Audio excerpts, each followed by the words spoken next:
और नेक्स्ट जो आगे जो रिलीज़ 3 गाना हो रहा है वो भी 2 बॉल्बम, एक वह सारी ले आई बलम और मुस्कुराइए, उसके बाद सैड सॉन्ग। सो इस 3 सॉन्ग में पता नहीं नेक्स्ट कौन सा मूवी। अरे मैं आपका मैसेज इग्नोर नहीं कर रही हूँ मिस्टर इंसेन, मैं बात कर रही हूँ, प्लीज़ समझ लीजिए ना। सो पता नहीं वो 3 सॉन्ग में कौन सा फर्स्ट में वाला है। सो जो भी होगा उसको प्यार दीजिए। और बहुत जल्द राउडी इंस्पेक्टर मूवी भी रिलीज़ होने वाला है। सो एंड आई थिंक वो मूवी मेरा फर्स्ट डेब्यू मूवी होगा।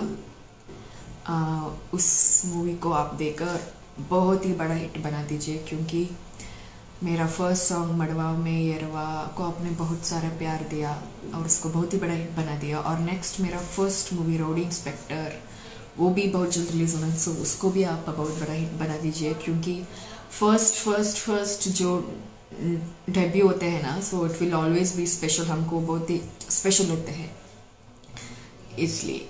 सो